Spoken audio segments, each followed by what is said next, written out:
ಅನೇಕ ಸಂಘಟನೆಗಳ ಜೊತೆಗೆ ಇಷ್ಟೊತ್ತು ನಾನು ಸಭೆ ಮಾಡಿದ್ದೇನೆ. ನಮ್ಮ ಕಾರ್ಯಾಚರಣೆ ಬೀದಿ ಬದಿ ವ್ಯಾಪಾರಿಗಳ ವಿರುದ್ಧ ಅಲ್ಲ.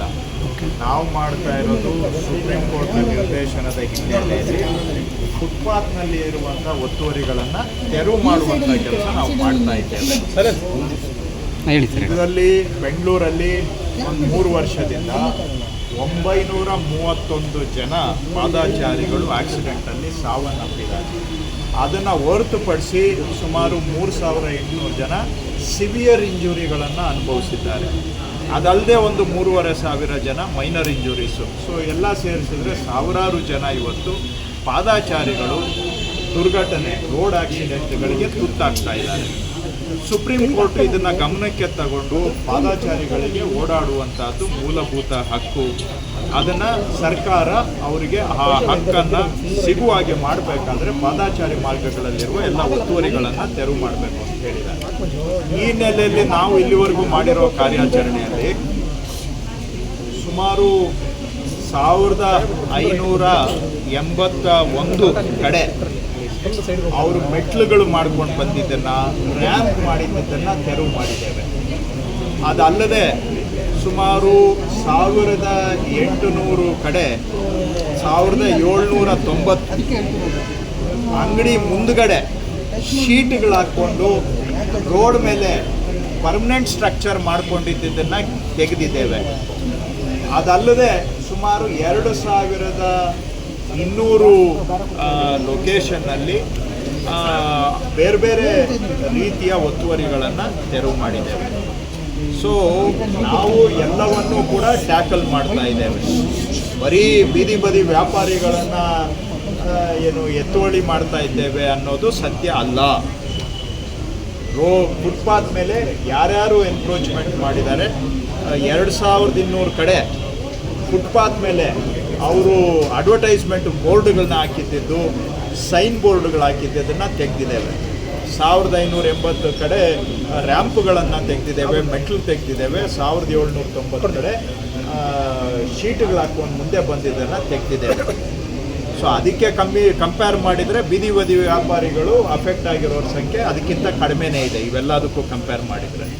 ಹಾಗಾಗಿ ನಾನು ಅವ್ರಿಗೆ ಮನವಿ ಮಾಡಿದ್ದೇನೆ, ಅವರು ಈ ಬೀದಿ ಬದಿ ವ್ಯಾಪಾರಿಗಳ ಕಾನೂನಿದೆ, ಕಾನೂನು ಪ್ರಕಾರವಾಗಿ ನಮಗೆ ID ಕೊಡಬೇಕು, ನಮಗೆ ವ್ಯಾಪಾರ ಮಾಡೋದಕ್ಕೆ ಜಾಗ ನಿಗದಿ ಮಾಡಬೇಕು ಅಂತ ಹೇಳಿದ್ದಾರೆ. ಅವೆಲ್ಲಕ್ಕೂ ಕೂಡ ನಾನು ಇವತ್ತು ಕಮಿಷನರ್ ಅವರಿಗೆ ಸೂಚನೆ ಕೊಟ್ಟಿದ್ದೇನೆ. ತತ್ಕ್ಷಣ ಪ್ರಾವಿಷನಲ್ ಟೌನ್ ವೆಂಡಿಂಗ್ ಕಮಿಟಿ ಅಂತ ಮಾಡಿ ಅದರ ಮುಖಾಂತರ ಬೀದಿ ಬದಿ ವ್ಯಾಪಾರಿಗಳಿಗೆ ಅವರ ಜೀವನ ಬದುಕು ರೂಪಿಸ್ಕೊಳ್ಳೋದಕ್ಕೆ ಏನು ಸಹಾಯ ಮಾಡಬೇಕು ಅದನ್ನು ಸಹಾಯ ಮಾಡಬೇಕು ಅಂತ ನಾನು ಸೂಚನೆ ಕೊಟ್ಟಿದ್ದೇನೆ. ನಮ್ಮ ಕಾರ್ಯಾಚರಣೆ ಬೀದಿ ಬದಿ ವ್ಯಾಪಾರಿಗಳ ವಿರುದ್ಧ ಅಲ್ಲ, ನಮ್ಮದು ಸುರಕ್ಷಿತ ಪಾದಾಚಾರಿ ಮಾರ್ಗ ಮಾಡೋದಕ್ಕೆ ನಾವು ಮಾಡ್ತಾ ಇದ್ದೇವೆ. ನಾನು ಅವರ ಸಹಕಾರವನ್ನು ಕೇಳಿದ್ದೇವೆ. ಬೆಂಗಳೂರಲ್ಲಿ 15,000 to 18,000 ಕಿಲೋಮೀಟರು ರೋಡ್ ಇದೆ. ನಾವು ಟಾರ್ಗೆಟ್ ಮಾಡಿರೋದು 1,500 ಕಿಲೋಮೀಟರ್, 10% ಕೂಡ ನಾವು ಟಾರ್ಗೆಟ್ ಮಾಡಿಲ್ಲ.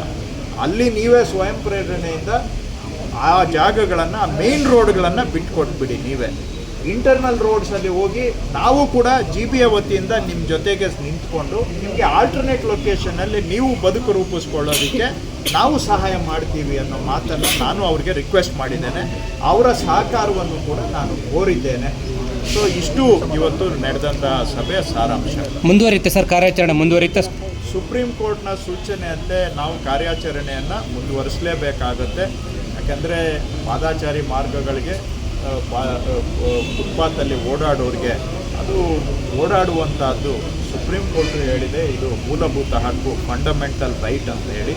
ಅವ್ರಿಗೆ ಫಂಡಮೆಂಟಲ್ ರೈಟನ್ನು ಕೊಡಿಸ್ಕೊಡುವಂಥ ಜವಾಬ್ದಾರಿ ಸರ್ಕಾರದ ಮೇಲೆ ನಿಗದಿ ಮಾಡಿದೆ. ಆ ಉದ್ದೇಶದಿಂದ ಬೆಂಗಳೂರು ಸುಧಾರಣೆ ಆಗಬೇಕು. ನೋಡಿ, ಎಲ್ಲಿ ನೀವು ಕೈ ಹಾಕಿದರೂ ಏನೋ ಒಬ್ಬರಿಗೆ ಅನುಕೂಲ ಆದರೆ ಒಬ್ಬರಿಗೆ ತೊಂದರೆ ಆಗುವಂಥದ್ದು ವಾತಾವರಣ ಸಮಾಜದಲ್ಲಿ ಇರುತ್ತೆ.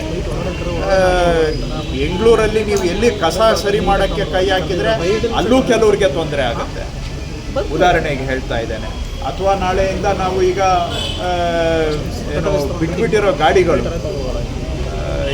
ಯಾರೋ ಬೀಡಾಡಿ ಗಾಡಿಗಳು, ಅಬಂಡನ್ಡ್ ವೆಹಿಕಲ್ಸ್, ಅದನ್ನು ತೆರವು ಮಾಡ್ತೀವಿ ಅಂತ ಹೇಳಿದ್ರೆ ಅದನ್ನು ಬಂದು ಕೆಲವ್ರು ಕೇಳ್ತಾರೆ, ನಾವು ರೋಡ್ ಮೇಲೆ ಗಾಡಿ ಬಿಟ್ಟರೆ ನಿಮ್ಗೇನ್ರಿ ತೊಂದರೆ ಅಂತ.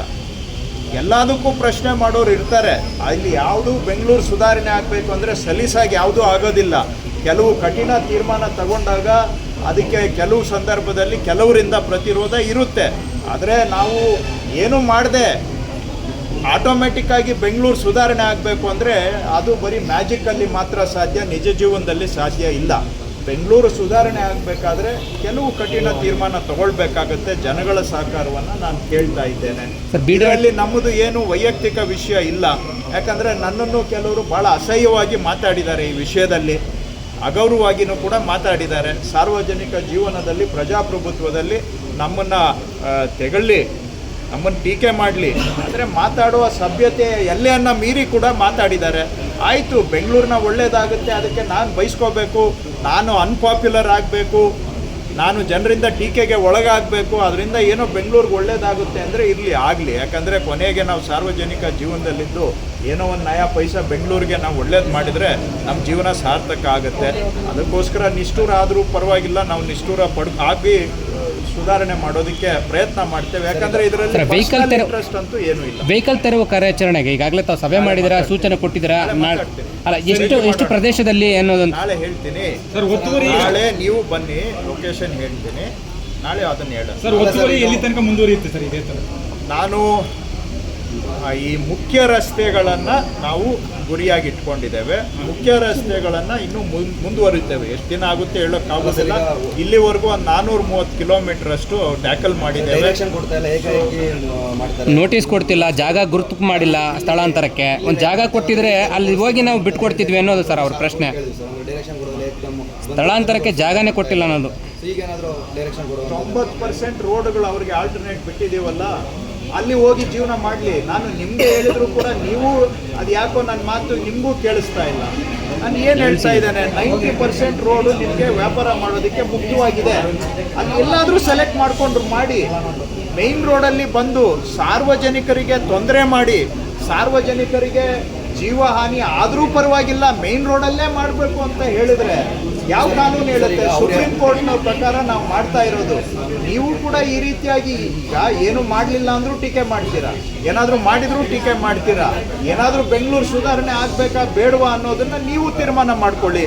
ಸರ್ಕಾರ ಏನಾದರೂ ಮಾಡೋಕ್ಕೆ ಪ್ರಯತ್ನ ಮಾಡಿದರೆ ಅದರಲ್ಲೂ ಕೂಡ ಈ ರೀತಿಯಾಗಿ ಮಾತಾಡುವಂಥದ್ರಿಂದ ಬೆಂಗಳೂರಿನ ಇದರಿಂದ ಸುಧಾರಣೆ ಮಾಡೋಕ್ಕೆ ಸಾಧ್ಯನಾ ಅನ್ನುವಂಥದ್ದು. ಮತ್ತೊಂದು ಈ ಬೀದಿ ಬದಿ ವ್ಯಾಪಾರಿಗಳಾಯ್ತು, ಬಡವರು ಶ್ರೀಮಂತರು ಅನ್ನೋದು ಯಾವುದು ತಾರತಮ್ಯ ಇಲ್ಲ.